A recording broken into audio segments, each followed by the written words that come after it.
ඊළඟට දෙවෙනි ප්‍රශ්නයක් අහනවා මේ තනියෙන් වාසය කරන මව් කෙනෙක් මා තනිව ජීවත් වෙන වයස අවුරුදු 67 කාන්තාවක්. තනිව දිග වේලාවක් භාවනා වැඩීමේදී දෝෂ බලවේග භූත බලවේග ආදීන් අනතුරු සිදුවිය හැකි බව මා අසා තිබෙනවා. ඒ සත්‍යයක්ද තනිය භාවනා කිරීම භයානකද කියලා අහනවා. ඉතින් එක විදිහේ දේවල් මේ භාවනාව ගැනත් අහන්න ලැබෙනවා. ඉතින් භාවනාවට පමණක් නෙමෙයි පින්වතුනේ සම්බුදු ශාසනය තුල විවිධ ආකාර ඉගැන්වීම් හරහායි අපිට මේ ගමන යන්න වෙලා තියෙන්නේ. කෙනෙක් කියනවා බුද්ධ පූජාව තියන්න මේ ආකාරයෙන් තියන්න මේ ආකාරයෙන් තියන්නේ කියලා.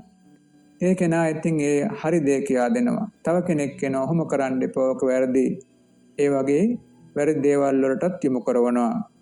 තව කෙනෙක් කියනවා බුදු පිළිමයන් වහන්සේට වන්දනමාන කරන්න ගරු බුහුමන් කරන්නයි කියලා. තව කෙනෙක් කියනවා එහෙම කරන්න එපා. ඒව කරලා වැඩන්නේ ඔය පිළිම වාගේ දේවල් වලට වන්දනමාන කරලා. මේ වගේ විවිධාකාර ભેදයන් තියෙනවා. ඒවා නුවණින් සලකලා තේරුම් ගන්න. බුදුරජාණන් වහන්සේගේ දහම තනියෙන් භාවනා කරන්නත් පුළුවන්.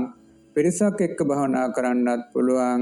ඒ වගේම ඕන තැනක භාවනා කරන්න පුළුවන් භාවනා ක්‍රමයකුයි බුදුරජාණන් වහන්සේ පෙන්වුම් කරන්නේ. මේ පින්වතිය දැන් තනියෙන් නිවසේ ඉන්නේ. බලන්න මේ ස්වාමීන් වහන්සේලා කොහොමද ඉන්නේ කියලා. තනියෙන් ගිහිල්ලා සමහරට ඔය වගේ නිවසක නෙමෙයි ඉන්නේ. කැලෑවක අලේ කොටි වලස්සු මේ වාගේ තැන්වල තනියෙන් භාවනා කරනවා. එහෙමනම් මේ අපේ දායක පින්වතුන් එහෙම තැන්වල නෙමෙයි බොහොම ආරක්ෂිත තැන්වලයි භාවනා කරන්නේ. ඒ නිසා එහෙම හිතේ බයක් හදාගන්න එපා. තනියෙන් භාවනා කරන්නත් පුළුවන්. පිරිසක් එක්ක භාවනා කරන්නත් පුළුවන්. ඒ නිසා හිතට භයානක ස්වභාවයක් හිතේ ඇති වෙනවා නම් පමණක් පිරිත් දේශනාවන් දේශනා කරලා කෙටියෙන් බුද්ධ වන්දනාවන් ආදී සිද්ධ කරලා භාවනා කරගන්න. ඒ වගේම ඒ හිතේ භයානක එහෙම නැත්නම් හිතේ භයංකාර ගතිය අතුරුදහන් වෙනකන් ටික දවසක් බුදුගුණ මනසිකාරයන් නිතර කරන්න. බුදුරජාණන් වහන්සේ ගැන සිහි ගන්නවා බුදුගුණ මනසිකාරය ගන්නවා.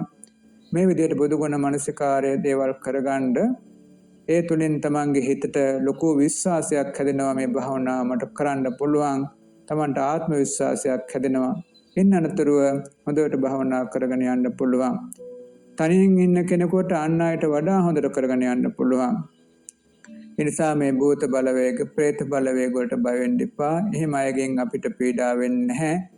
දහම අනුගමනය නොකරන කොටයි එහෙම අයගෙන් පීඩාව ලැබෙන්නේ.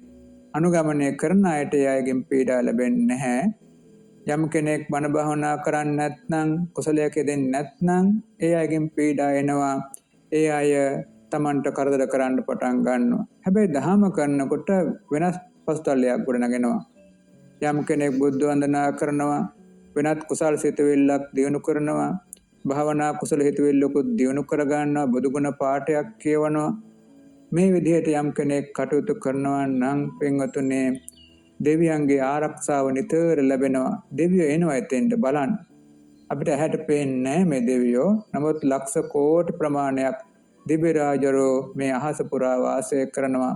මොකද බුදුරජාණන් වහන්සේ කාලෙම බලන්න කී කෝටියක් දිව්‍ය රාජරුන් වහන්සේලා සෝහන් ආදී මාර්ගඵල ලබා ගත්තද කියලා. ඒ අය බලනවා කවුද මේ ධර්ම අනුගමනය කරන්නේ. ඒ බලලා ඒ අයට ආරක්ෂාවට උපකාරයට ඒ අය ඇවිල්ලා පිහිට වෙනවා. ඒ නිසා ධර්ම අනුගමනය කරනකොට දෙවියන්ගේ ආරක්ෂාව ලැබෙනවා.